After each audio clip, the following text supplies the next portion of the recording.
What's up? Ghost Fictions is here, and we're back again. This is the first part of a story where Issei came back and went against the Gremorys. After the group escapes from the Backrooms, Issei and his new friends all decided to deal with some issues back at Remnant. Once they were done, they took a small break. A few months after that, many of them settle in the Kuoh Academy and decide to study there. Which is when, one day, one of Issei's friends, Jade Arc, comes across a unique piece. Sensing that this piece was not of this world and from another world, she decided to try to find its location, and eventually she wonders if she can bring more objects from that world. As she builds a machine to do so, she was almost ready to show its demonstration once it is ready. However, they were attacked by the Khaos Brigade, causing the machine to go haywire. This was a part of Rizevim's plan, who came to know about this machine. However, unknown to everyone, the machine's explosion summoned something unexpected to their world. But before we start, please consider subscribe to the channel and give this video a like. Don't forget to check the description for more informations. Now, let's get into the part 1. The quote from Noble 6 and the multiverse is, like, imagine the world you come from. Now imagine that there's a ton of others out there that differ in ways as simple as you being green to ways so complex you wouldn't believe me if I told you. That's the multiverse. Kuoh Town, 8 AM. A bright light appears in the park. As the light soon dies after a while, a brown-haired man along with several others look around as he speaks with a smile, finally home. After so many months. There was another person next to him. He was a blonde-haired boy as he asks with a smile, so this is your world, Issei. The one identified as Issei looks at him and responded, indeed, John, welcome to Kuoh Town, not big and surprising, but pretty decent if you want to know. John looked around seeing the place, as another person then spoke up. She was also a blonde, but her hair was tied up in a loose ponytail, reaching all the way down to her legs that ends in a spiral, with taut bandages to keep it in place. I will be heading back to Kyoto. I need to check on the Lee lines and stabilize them. The woman spoke with a smile. Oh, and do send Kunu my regards, Yasaka-sama. The woman identified as Yasaka pouted as she responded, Moo, call me Yasaka. We are way past formalities at this point. I guess, it's in my nature. Yasaka sighed and gave a smile, either way. Yasaka crouched to his level and kissed Issei on the lips, while 3 others gasped in jealousy. Issei had a red look on his face as Yasaka spoke with a blush, we'll meet again. Yasaka soon teleported back to Kyoto, leaving Issei in a daze. As the 3 people that gasped pouted in jealousy, John tapped his shoulder and spoke, Issei. You there? Alright, I am. Issei turned around to see the 3 people clearly showing jealousy as Issei spoke, girls, please calm down.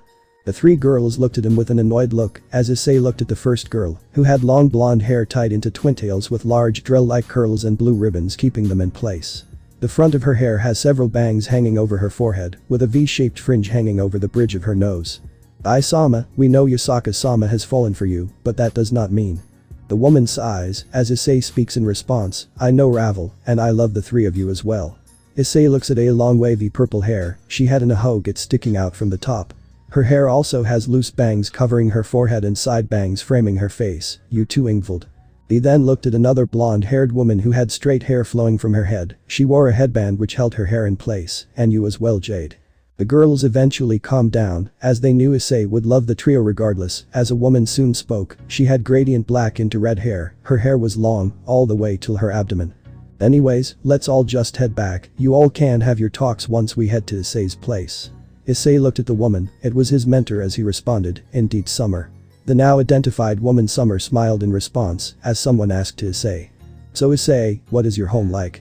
The woman who spoke looked identical to Summer, except her hair was neck length. She had the same gradient black into red hair, like Summer did, as John responded. Even I am curious too, RWBY. John looked at the one identified RWBY as another blonde woman added her own words. She then spoke long thick wavy bright golden hair that fades to pale gold at the tips, with a cowlick sticking out at the top.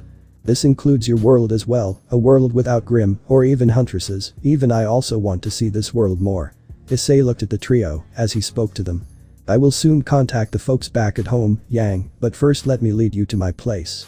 The now identified Yang nodded in agreement as they all started to walk towards where Issei was leading them. They continued to walk for a while. As Issei started to look down, Ingvald noticed this and spoke. What's the matter, Ice? Issei looked at her and sighed, I am going to see her, after a very long time, years even, I don't know how she would react. You know she was happy to talk to you, remember in level 3999, where we all had a talk with her and Azazel, where you introduced us to her, almost everyone in our group remember. Issei looked at her and nodded. The only people that weren't present in the group were Naofumi, Raphtalia and Hines, all of whom were in their own worlds. Just have a talk to her, and everything will go well, Issei. John added his own words as the rest of the group agreed. Issei nodded and spoke. I will give it a shot. The group managed to walk towards the Haidou residence, as everyone minus Issei and Ravel were shocked by what they were seeing. They never knew Issei lived in a model house, as Jade asked incredulously. Why you live here?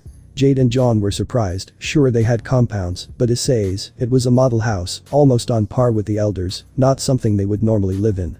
Yep, I will make it short. You see, our house was not like this. It was a regular normal looking house that you would come across in a town or small city.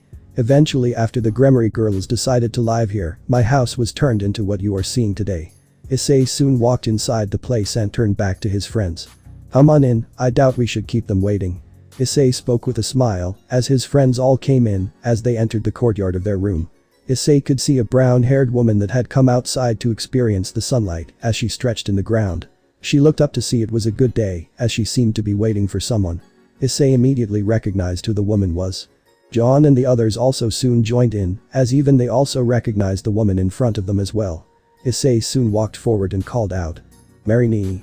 The now identified Mary looked at the ones that had shown up as Issei waved at his older sister. She looked to see her little brother alive and well. She teared up after seeing him for years, as she rushed towards Issei and gave him a bone-crushing hug, as Issei remained in complete stasis, unable to move.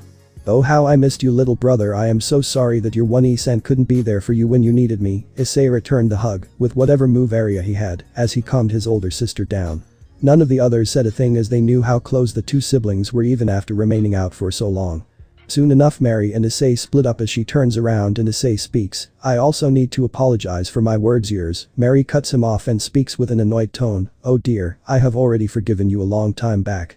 Issei rubs his head and speaks. I guess you are right. So where is mom and dad? They don't know you are back. Yesterday's battle must be grueling, right? Fighting against Azrael. Issei and the group knew who she was talking about. Azrael, also known as the Redacted Watcher, was the most dangerous enemy they had ever faced, a low god class being that Issei faced, and if it was not for Great Red assisting him, they would have lost or worse been killed. Though say hi to Dragon Bell. Issei revealed his boosted gear, with Dragon Bell greeting Mary. Greetings, you must be Issei's older sister. It is finally nice to meet you in person. Mary smiled in response as Bell soon responded. I never knew Ice had an older sister. It is good to meet you in person. It is nice to meet the two of you as well, Drake, Bell. Mary responded happily, knowing the two of them were mentioned by Issei when he had talked to her in level 3999, as Mary then spoke. Mom and dad are waiting for you. Mary looked at Issei and noticed some people missing, as she asked, where are Rex, Music Man, Naofumi, Raphtalia and Hines? Naofumi and Raphtalia returned to their own world of Melramerk, while Hines stayed back in the backrooms to meet his family.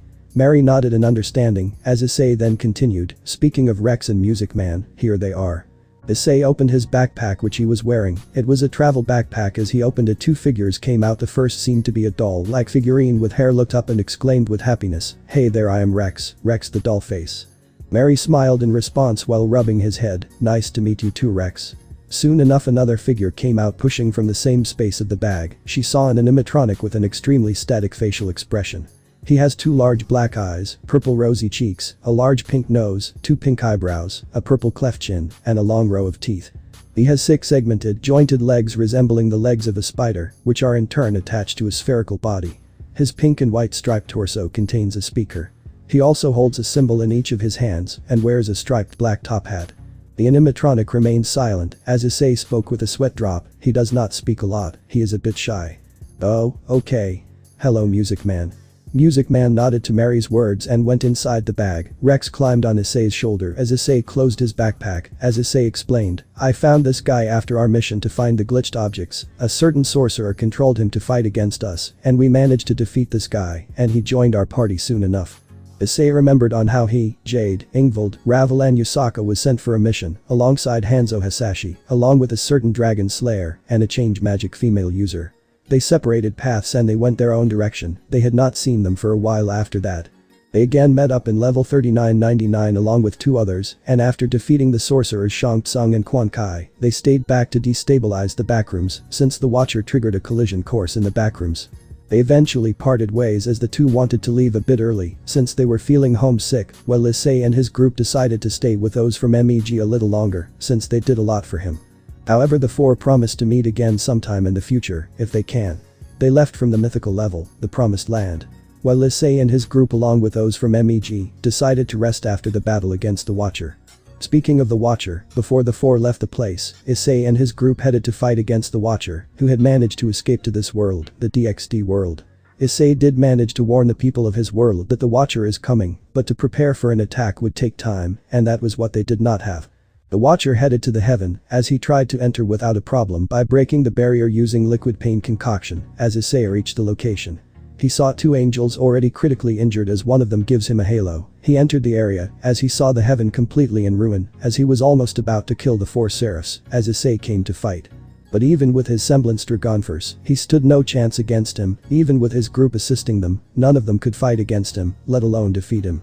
That was until Great Red contacted him and offered him power and a new body to defeat the Watcher. He temporarily combining with Issei, unlocking a new form powerful enough to not only defeat the Watcher, but it was only temporary.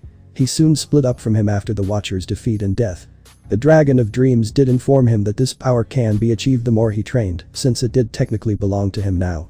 They headed back to the ones in the backrooms after their defeat, before promising to come after saying some goodbyes to the friends they made in their place.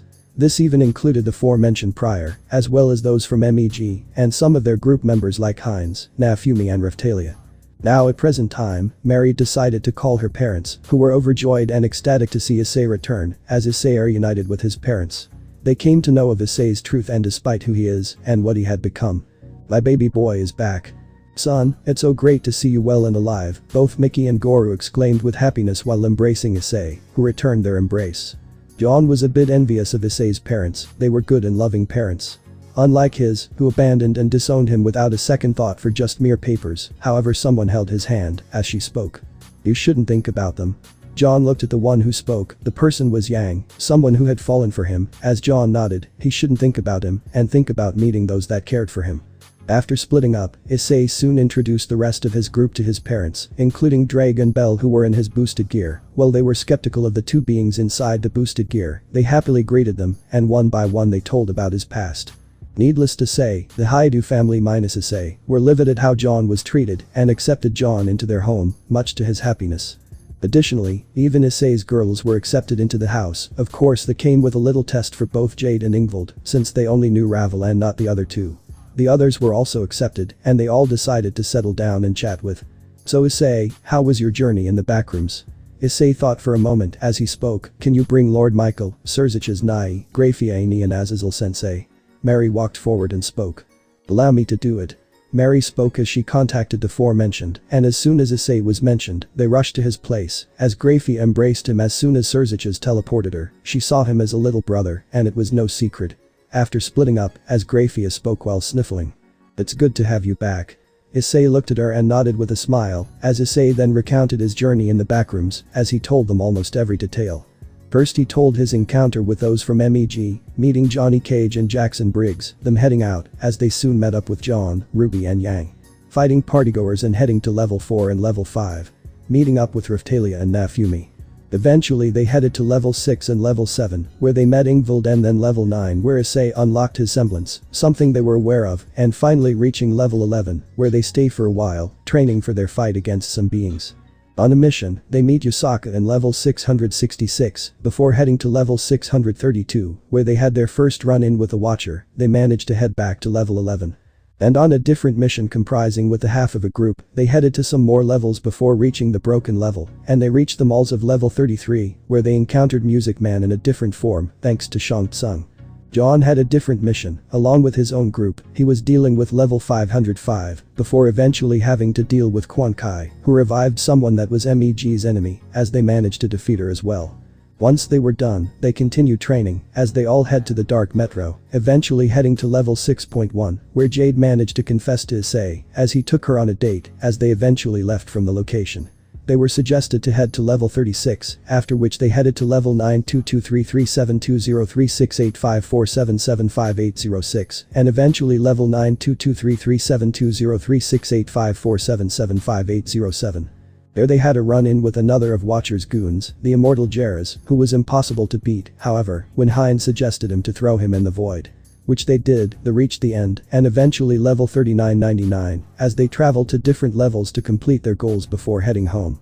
But not all were able to complete, some were captured by their enemies, who forced the group to fight in their twisted tournament, which made them fight against their old foes that they had defeated minus Jairus, who was still alive but trapped in the void. They eventually won before facing the deadly alliance of Shang Tsung and Quan Kai. They were able to defeat them as well and kill them, however the Watcher escaped from there and headed to heaven. After that every leader and angel in heaven knew what happened, minus Irina who was not there. Issei also told them about their pasts, as many were livid at what happened to John, with Grafia and Surziches viewing the Arc clan as a disgraceful family. They also felt sad for what happened to Ingvald's father, thanks to the old Satan faction. He also informed them about where Yusaka, Nafumi, Riftalia and Heinz were, making them understand this properly. I see. That must have been quite the journey for all of you. Surziches spoke with a deep thought. He intently listened to everything that Issei had spoken to him, as he responded, indeed it was. It was quite the journey for me. And Jade, I once again apologize for what Raynor and her group did to you.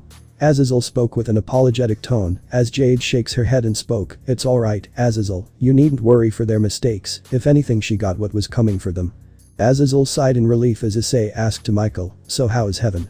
We are repairing it right now, Issei-kun, had it not been for you and your team, heaven would have been in a much worse state, thanks to what my former brother did. Michael's tone was filled with gratitude, however he was unaware that a certain angel was having a crush on him, especially after Issei saved her against the Watcher. That is good to hear. Issei spoke with a sigh, as he took a deep breath and asked, the house seems empty, where are the rest of the guests? They are at the academy, why do you ask? Mary responded, to which Issei shook his head and responded, no was expecting her and her entourage of spoiled brats to make a scene, I need to make some things very clear to her after all. Ironically, in both my world, I also have a redhead that ruined me as well. It is uncanny that both me and Issei suffered a similar situation. John spoke with a tone of annoyance, as Surziches asked, her and Iko's, right? Yes, her. If she annoys me, I will put her in her place as well. Surziches, Grafia, Michael and Azazel understood this as well, they did not want to deal with her as well, since she clearly betrayed him. She was a traitor in their eyes, as Grafia asked respectfully. John cuts him off and speaks, just call me John, Grafia. Very well, John, may I ask, why did your clan deem you as unworthy to train? Especially when you clearly survived a living hell known as Backrooms. John took a deep breath and was about to speak, as he continued, to put it in short, I never showed any talent, and as a result my parents did not see me to be trained, hell they did not even unlock my aura in any way. They wanted me to remain in their house forever, but I was not that way, I headed to Beacon using fake transcripts, and then well, once they were found out, my life was a living hell. We were told that we were doing it to protect our little brother. Jade added her own words, as she continued while shaking her head, that was until I saw how stupid and foolish my family's decision was to not train my brother, it's a shame that my other sisters failed to see this though. Jade looked down in sadness, as Issei kept his hand on her while calming her down, he then spoke. And I'll be honest, in a world where Grim or in John's case, clan's enemies are literally on the front door knocking to kill you. I just saw them as a bunch of fools. Issei's words made the elderly people understand what Issei was trying to convey. They now knew why John hated the Arc clan, and they did not blame him for his hatred. They were about to talk on the Arc clan when a magic circle showed up, as Issei and the others looked at the magic circle. Those from the DXD world glared at who was going to show up, as it was none other than Riaz and her peerage, comprising of Riaz herself, Akeno, Kaneko, Yudo, Asia, Gasper and 2 others. The first was described to be a pink-haired girl with light red eyes, while the second girl was a brunette with brown eyes. They were Caddis and Murayama respectively. Mary glared at the 2 girls with hatred in her eyes, she knew what they did to her brother, beating him to death multiple times.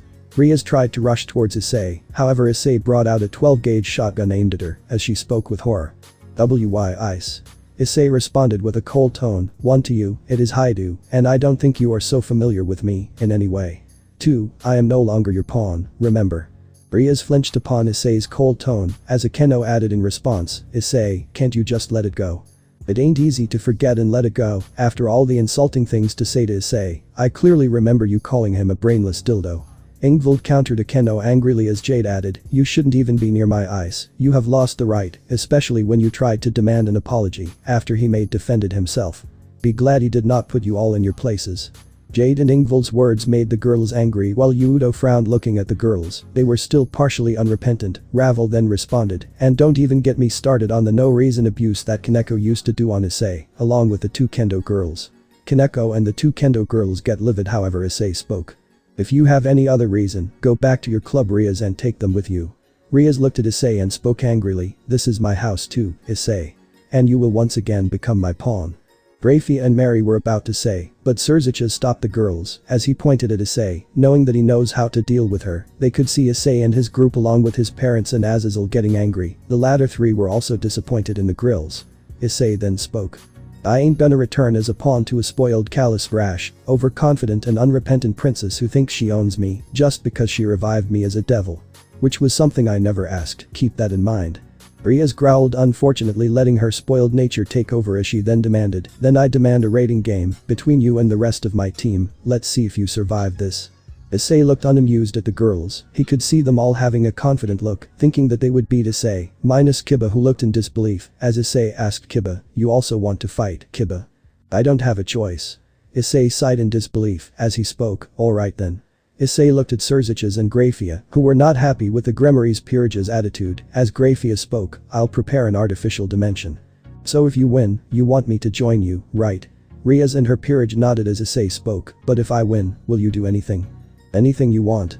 Issei smiled in response as the girls knew what he wanted, and they knew that he would still be perverted, and may want to do something like that. However, Issei had different intentions, he looked at the three leaders who sighed, in agreement.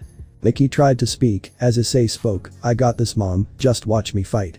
Mary knee, cover my parents, cause it ain't going to be pretty.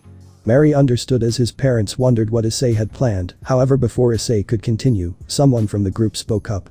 Who says, you are fighting against them alone. Issei and everyone turned around to see Ingvild speaking as she walked forward and spoke, I will join in the battle as well. That makes two of us. John added his own words, he would love to take on the knight of their group. Summer then added, now what kind of a mentor would I be, if I can't help my student, I will aid as well. I always loved a good fight, and I prefer to join as well.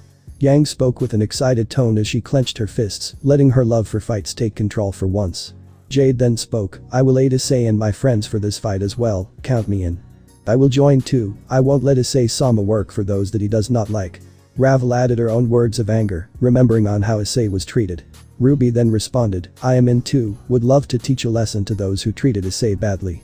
Rip and Tear a cute dollface spoke, as it was revealed to be Rex, who was in a bloodlusted state, since he became Issei's familiar he also came to know of Issei's past as Issei had told him, with Music Man roaring with anger, he was more than happy to join the fight as well. Rias and her peerage were now concerned, fighting Issei was one thing, but fighting the others was really something, they did not know how to deal with all of them at once.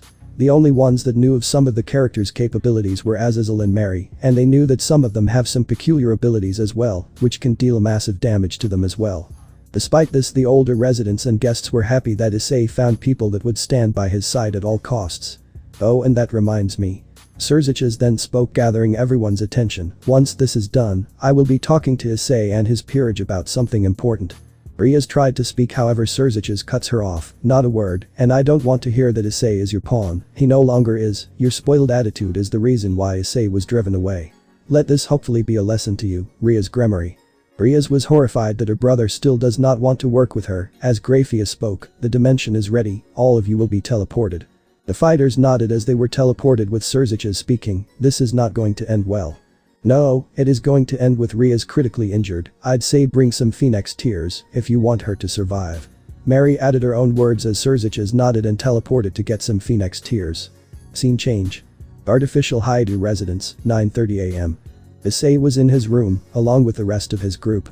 It was huge enough to take up all of them at once. It contains a new model flat-screen TV, and the latest kinds of game consoles. A king-size bed's covered by drapes. So this is your room. It's even bigger than mine. John commented as he looked around to see what all is there inside his room, surprised to see this, even the others were surprised by this, as Issei spoke, even your rooms may be as big, but for now let's focus on the game. Anyways, Summer-sensei, can you use one of your plants to create a hearing planet? Summer nodded with a smile, as she used her Summer Maiden powers. Almost all of Issei's group knew about Osban and his Shadow War, as she created 2 hearing cups, allowing them to hear their plan. Summer first tried to locate their base, and she eventually found out that they were located in the rooftop where they were discussing on their plans. They heard the girls speak and it infuriated them, especially Issei. It seems like Issei-senpai has gotten that fried chicken and those 2 girls to fight against us. He is the worst like always.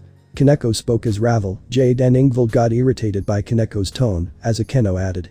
And even that black-haired girl and that older reddish black-haired girl, I think they even love him, that blonde boy is just here for keeps. This angered John, RWBY, Summer and Yang, all of whom were gritting their teeth in anger. They joined him willingly. Issei was livid by how his best friend was being talked, as Riaz continued. Girls, let's get Ice on our side once again. We will also deal with that whore that has taken my Ice away from us. Issei was now livid. He looked at Jade, who was shaking with anger. He also noticed John clenching his fists with anger. They soon began their planning, as Issei and the others knew about the trap system they were going to do. Issei soon spoke. We will act upon them when they least expect us, isolating them and taking them on one by one. I will be the one to lead this and deal with Ria's Gremorys herself. Yang, can you deal with Kaneko? Take Music Man with you. Yang grinned in response as she spoke. Yeah, leave it to me. I will take care of the queen, Ice. Ingvild spoke with a smile as Issei nodded. John then added, me and RWBY will deal with Zenobia and Kiba. Be careful, Zenobia and Kiba may have become stronger. John and RWBY nodded in understanding. As John spoke, my telekinesis should be able to deal with Zenobia and possibly immobilize her. And RWBY could eliminate her quickly. My speed and semblance have become stronger, I can assist you against her. Yang pouted in jealousy as she couldn't fight with John, but she reeled it in. Issei then looked at Music Man and commanded, don't hold back. Music Man clapped in joy in response, as he looked at Jade and Ravel. You two will be dealing with Asia and Gasper, keep in mind the latter can stop time, and I highly doubt if Asia is able to use Fafnir properly, and Jade. You can use that. Jade widened her eyes, as she responded with a smile, this will be too easy then. Alright everyone, let's head out and deal with Ria's Gremorys and her peerage. Issei encouraged his team and they all agreed in response. Scene change. Riaz and her peerage were discussing on how they will deal with Issei, as they were about to say. Suddenly, the flowers near them started to bloom all of a sudden, as Kaneko's ears lit up, she then shouted. Everyone we need to Kaneko shouted, but it was too late, the flowers' explosion allowed a dust and pollen field to be generated which obscured their view. This was Summer's doing, who manipulated her plants using her maiden powers to do so. Their vision was reduced as Kaneko tried to use her ears to see where they are going to attack, however as she was about to warn, someone generated a very loud noise disrupting her. Ah. Kaneko held her ear in pain. Riaz was about to react, however Issei ambushed her and took her away before anyone could react. Ingvild did the same with Akeno, and John dragged Kiba and Zenobia away from the group. Kaneko, Gasper, Asia, Cadis and Murayama remain. They looked around to see their 4 pieces are missing including the king. As they looked to see Summer, Yang, Jade, Music Man and Ravel. I will take the kendo pawns, you girls know who you need to take on, right? The girls nodded in understanding as Ravel and Jade went after Gasper and Asia. Yang and Music Man hounded over Kaneko, while Summer faced against the 2 kendo girls, since they knew Roswis was not here, which meant that they are replacements for Issei. It really is disappointing that you two are the ones I would be dealing with. Summer spoke with disappointment, knowing the 2 of them were responsible for hurting her student. Why do you support that good-for-nothing pervert? All he does is peep while we are changing. Summer wanted to retort, however Murayama added, yeah, if anything you should be working for Riaz-sama. Yes, he peeped, but he is anything but good for nothing. He is the one that led us back home, and I have stayed with him for months, and at this point, he is not even a pervert. Summer retorted angrily, how dare they insult her student, and how blind they are to what they have become, as she continued, and like Issei said, I would never work for someone so spoiled, someone who does not respect me, my daughters, my student or my friend. From what I hear, she was completely apathetic to his situation, and did not even help him in any way. She even insulted and demanded an apology, and outright threatened to make things worse. She is beyond pathetic. He deserved that good-for-nothing pervert. I don't understand why are you all even working or defending him. Cadis declared angrily as Murayama agreed. However, Summer has had enough, even the others present that were fighting for him were angered by this, however they decided to deal with their opponents. You have sealed your fates. Before the girls could react or respond, Summer had her weapon Sundered Rose which had blood on it. She was on the other side as blood gushed out from the girls' wounds. They screamed in pain as a green light started to glow, signaling their elimination. 2 pawns of Ria's Gremorys has been eliminated. Grafia announced as Summer looked at the Gremorys peerage who was struggling against their opponents. Meanwhile, Jade and Ravel were dealing with Gasper and Asia, as Jade brought a small red dagger that she had stored in her pocket, which was a purple earring on her left ear. All of the characters have a pocket each meant for their usage, as the dagger emanated with energy. This is the Welsh dagger. That dagger? Asia spoke with concern as Gasper asked, Asia senpai, what is that? You're about to find out, vampire. Jade spoke with anger as she looked at RWBY. Leave the transversite vampire to me, you hold off Asia till then. Leave it to me. Asia was pale upon this, she tried to defend herself since she was unable to bring out Fafnir, but RWBY burns her with ease, she shouts in pain as a green light envelops her, she was not even able to bring out Issei to fight for her. One bishop of Ria's Gremorys has been eliminated. Gasper became pale upon this, however before he could react, Jade shouted, dragon cut. Gasper had to dodge that, once he evaded, he saw Jade speak, you see Issei is not the only one that can use Welsh dragon's power, I can also use it as well. Jade then raised her dagger as she exclaimed, balance breaker. Welsh wyvern balance breaker. Jade gained her own armor version of the scale mail, however it was weaker than Issei's balance breaker. Gasper looked at Jade with worry as she spoke, let's see if you can win. Although much weaker than Ice's balance breaker, it is still enough to deal with him. Jade thought seriously as she continued, although his time stops are something that I should deal with. Jade. Can you hear me? Drake spoke to Jade using the connection to the dagger, as she spoke, loud and clear, how much time do I have in this armor? Jade asked, to which Drake responded, 5 minutes. That is all I need. Jade spoke with a smile as she dashed towards him ready to end this quickly, as Gasper closed his eyes and defended himself. Jade stopped just before her fists reached Gasper and asked, aren't you going to defend yourself? I don't want to fight. Jade internally sighed, she knew of Gasper being timid and shy, but without Issei he must have become even worse. Issei was right about Ria's being completely spoiled, and without Issei, some pieces are in complete disarray.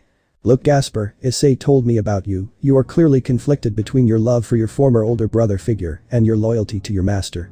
But it is time for you to set things right to stand up for what you believe is right.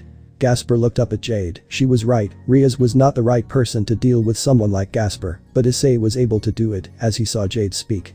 Think about it while you are in the infirmary. I'll make this quick. Jade unleashed a dragon cut, a weaker version of dragon shot to eliminate Gasper, as a bright green light was released from him, eliminating him as well. Second bishop of Ria's Gremory has been eliminated. Jade soon sighed as she looked at RWBY who was flying down towards RWBY as she spoke, he did not even try to fight. Not at all. Jade removed her balance breaker as she looked at Gasper, there was no reason for him to fight, seems like Riaz is not only a spoiled brat, but also she never tried to help Gasper, without Issei. Like she should be the one to help her peerage, not Issei. Jade sighs in response, as she looked at the final fight between Music Man and Yang against Kaneko, as Music Man was constantly releasing loud music, it was also in a different form, called DJ Music Man, is a giant animatronic whose whole body structure has been completely revamped, now much more reminiscent to a spider than his previous counterpart. His textures on his face are also changed, with his eyebrows and cheeks being a light blue instead of purple and pink. He seems to lack the pink stripes on the sides of his face, and instead of 2 pink spots on his chin, he has a single light blue stripe. His upper row of teeth have some black teeth or chips, evoking the appearance of a keyboard. Instead of his signature symbols, he wears red and yellow headphones on his head. DJ Music Man's black hat also has a yellow stripe instead of a white one. DJ Music Man walks on all 6 of his limbs, which all have the white gloves the regular Music Man has on his hands. Music Man was constantly released sonic booms, as Kaneko struggled to even move due to the immense noise, as she held her ears in agony, and whenever she used Senjutsu, it was converted into kinetic energy, as it was reflected back at Kaneko damaging her. You must be surprised by how I am able to absorb your Senjutsu flames, right? Yang exclaimed with pride as she speaks, my semblance allows me to absorb kinetic energy, from anything, mostly blows and flame magic. The latter was due to my training with a certain cryomancer and my stepmother Summer Rose, who taught me new ways how to use my semblance. This is one of them. And thanks to DJ Music Man, you are unable to even fight properly, aren't you? Kaneko glared at him as Yang shook her head and spoke, old me would have loved to beat you to death, but I will make this quick. Yang dashed towards her, with her eyes being red, and her hair turns bright yellow with burning. She proceeded to unleash a fist slam and crushed her immediately.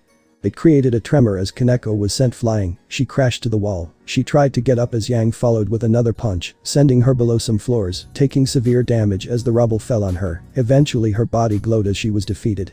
Yang then released the remaining excess of the Senjutsu kinetic energy inside of her, since she was not sure how her body would react to this unknown energy. She may be familiar with it thanks to Issei, but even she did not want to take a risk about it. DJ Music Man crawled towards her and spoke. We did it. DJ Music Man reverted to his miniature self and clapped using his cymbals, making a huge metallic sound as an announcement was made. The Rook of Ria's Gremory has been eliminated. Yang and Music Man were looking at the others, who had defeated their enemy, they all wondered how the others were doing. Scene change. The audience were surprised by Jade's Welsh dagger, as they were intrigued by what they were witnessing. Surzich's frowned seeing how most of her pieces were acting towards Issei, and was angry at how little they know of him, despite their cold actions towards him. Mary gritted her teeth in anger seeing how much they see him as nothing short of a pervert except Kiba and Gasper, both of whom remained quiet. Earlier Surzich's had returned with the Phoenix Tears, knowing that he would be needing it.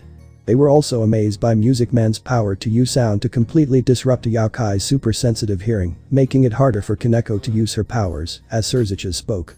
So this is the power of Issei's team, I am amazed.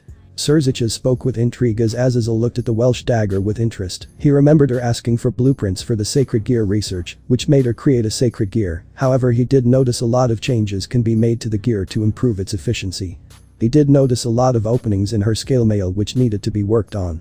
Indeed, and these are not even the strongest members of the team, I have a feeling that we will be seeing the stronger ones fight soon enough, including Issei. Azazel spoke with intrigue, since he still has RWBY, John, Issei and Ingvald's fight left against their opponents, as Surzich's spoke with a sigh. If only she learned from her mistake, she would be with Issei right now. Mary shook her head and responded, I understand, but this is her choice. Let's see if she learns or she remains the same or changes. I have to agree, and I hate the fact that Asia has become like them. Goro spoke with sadness as Mickey added her own words, she looks up to Riaz, and this is how she became the way she is. I wonder what Issei will ask the girls though, although I have a feeling on what he may ask, since they see him as a pervert. Mary added with a sigh as she continued, worse, 2 of her pawns were the ones that beat Issei daily in Kuoh. Goro and Mickey angrily glared at Caddis and Murayama for that, they neither complained to the principal or even the teachers. The only reason the student council and the others come to know is because of the actions of the perverted trio were well known at the academy. Not to mention, what they did was verbal assault, and sometimes Issei was even beaten to near death, but only a few helped him. Why? Cause he is a pervert. I am honestly glad his teacher put those 2 girls in his place, cause if I get my hands on them, they would think twice before messing with my brother. Mary spoke with an evil glint as her parents calmed her down, she was livid that Riaz had the audacity to bring the girls here. Mary, out of anger, drove the girls out of this place, not caring for what Riaz had to say, as she easily scared her without a problem, ever since she came back to her home. Meanwhile, Surzich's, Azazel and Michael were nervous, an older sister's wrath is not someone you want to experience, while Grafia gave a small smile, knowing that she may have done the same if she was in her situation. Scene change. Udo and Zenobia were in a 4-way clash against their opponents John and RWBY, with Zenobia trying her best to deal damage to John, but was always stopped by an invisible force. John was in his Ventus armor, which was a silver armor with a black helmet covering his face. She once again tried charging towards John, only for him to respond by slamming her to a nearby wall. As Udo tried to rush towards her, he was ambushed by RWBY's side. They were in the first floor of the Haidu residence. Akiba was no joke, he was the only one that was training. He was able to keep up with RWBY, as he constantly used sword birth to keep her in check. RWBY had difficulty getting close, as she had a feeling that their fight would extend for much longer. Meanwhile, John was in his Ventus armor, as 3 aura crystals charged at the center, while Zenobia watched helplessly. John then spoke.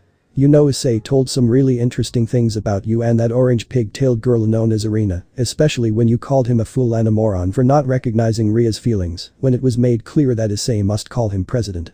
Then you even tried to do the deed with Issei, just because he is the Red Dragon Emperor, really goes to show what kind of a character you are. Zenobia gritted her teeth angrily, the boy in front of her was not even trying to fight her in any way. Shut up. John shook his head and spoke, seriously, what kind of a friend are you in Irina, if you do such kinds of things, really disappointing. No wonder Issei does not love either of you. I said shut up. Zenobia blindly charged towards John, as he internally smirked, it was all too easy to provoke her. The aura crystals charged in front of him, and unleashed a shotlock beam, which was a bluish-silvery beam that was aimed at her.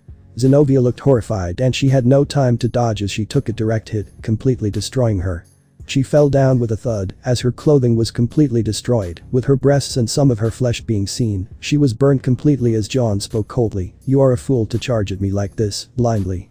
The shotlock beam is strong enough to disintegrate partygoers and bone thieves. You're lucky to have survived the attack. John walked away as Zenobia soon glowed green as she groaned even more in pain, as Grafia announced. One knight of Ria's Gremorys has been eliminated. Kiba was surprised by this as RWBY unleashed a strike causing Kiba to be grazed in his cheek. Your skill with the scythe is commendable. Kiba complimented RWBY as she twirled in response. John soon joined Kiba as he looked at him and spoke, so you must be pretty boy, someone who supported Riaz without hesitation. Yeah. I do regret supporting her so blindly. John shook his head and responded, you screwed up, at least you were not that insulting as opposed to Akeno, who literally called him a brainless dildo. Looking back, I should have been more supportive, either way, regretting won't change anything. Mine and Issei's relationship is strained. Nothing can happen. John shook his head and responded again, you shouldn't think that, you are your own person and can make your own choices, like Issei did. You need to stand up to Rias. Even if she regrets, she fails to see what she has done wrong, and I don't think you should be with someone like her. The girls are blinded by loyalty, but you don't seem to be, considering you seem a bit regretful, and I doubt you want Issei and Ria's peerage right. Kiba nodded in response as he spoke, no, I do not. Kiba sighs as he speaks. But I doubt I can even talk considering you know, Rias. John and Ruby gave a frustrated sigh as Ruby spoke, well, you can either fight or back out, the choice is yours. The duo could clearly see the conflict in the Gremorys Knight's eyes, he clearly did not want to fight, but his oath prevented this. He had to fight, he puts his sword forward as Ruby speaks, should we end this? I fear so, let's make this quick. John spoke with a sigh, as the duo dashed at bright speeds and performed 2 quick slashes aimed at Kiba's chest, easily eliminating him from the fight. Kiba's conflict prevented him from fighting for much longer, as the duo looked at him disappearing into a green glow. Second Knight of Ria's Gremorys has been eliminated. Grafia announced as John deployed his armor returning to his normal self, leaving only Ingvold and Issei's fights remaining. John restored his aura using his semblance aura amplification. Scene change. Ingvold and Akeno were fighting in the 6th floor of the meeting room of the residence, as Akeno was gritting her teeth in frustration. Ingvold had not taken a single damage from any of the attacks. Issei told me some really interesting things about you, the fact that you and Ria slept with Issei naked on a daily basis, teasing him making his feelings even more complicated, but not even once you saw why he is suffering, didn't you? Ingvold spoke with anger in her voice as Akeno looked away, she saw Ingvold had commanded some more water magic at her, causing her to fly in the air. Additionally, Ingvold was limiting her chances of movement, as she was a capable fighter underwater, while Akeno was not, she could shock Akeno, but Ingvold was not giving her time to do so. She released her 8 wings into the air, shocking Akeno, as she asked, who even are you? Are you also a devil? Indeed, a half-devil to be precise, my name is Ingvold Leviathan, the descendant of Satan Leviathan, it is not a pleasure to meet you. Akeno became wide-eyed upon this revelation, as she looked at Ingvold out of fear, she is one of Issei's allies, that means she is done for. It was no wonder Ingvold was able to keep up with her, as she was able to block so many of her attacks like it was nothing. It's time to end this, I am going to make you regret calling Issei a brainless dildo, and having the audacity to make him apologize for your mistake. Ingvold declared angrily as she shouted, sea serpent of the end. Ingvold unleashed a snake-shaped dragon composed of water aimed at Akeno, she tried to defend herself with her magic circle. Additionally, her body also glowed with a bright lavender aura as she started to sing, which was her using her semblance siren's song to strengthen her own abilities. Each of Issei's group has a semblance of their own, with Ingvold, Yang and John displaying theirs, the dragon became even more stronger and ferocious. Ingvold commanded the dragon to attack Akeno, at the cost of almost shattering her aura. Her semblance was quite aura-draining. The dragon completely engulfed Akeno, she tried to protect herself with the barriers, however it was too late, and sadly the dragon defeated the last of Akeno's strength as she was out cold, falling into the water present in the flooded room. Ingvold looked at her coldly and spoke, you are no different than Raynor. Queen of the Gremorys peerage has been eliminated. Grafia announced as only one member was left. Ingvold soon decided to teleport beside her Issei, she knew the others must have finished their battles as she heard their announcement beforehand, meaning only one fight was left. Scene change. There is a clear power difference between Issei's group and Ria's peerage. Michael commented as he noticed that none of Issei's group members have been eliminated, the backrooms have made them much stronger. Indeed, and worse, Ria's and her peerage are barely training. Thanks to guilt. And I don't even think that they will win against Issei later on with a progress like this, let alone Issei. Surziches commented as Azazel spoke. So what should we do about the match? I doubt we can postpone it any longer. And does Issei know about this? Surziches responds, yes, and he seemed disappointed, but he hopes that Issei could have a match later on. The match will go on regardless. I wonder how strong Issei's semblance Dragonverse will be against Ria's Gremorys.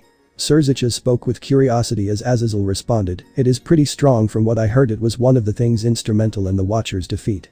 Surziches nodded in understanding as the Haidu family were also excited for the final fight as well, they watched the scene with great interest. Scene change. Seriously Ria's, is that the best you can come up with? I am disappointed. Issei spoke with a mocking tone, as Ria's clenched her fists in anger and frustration, she looked at Issei.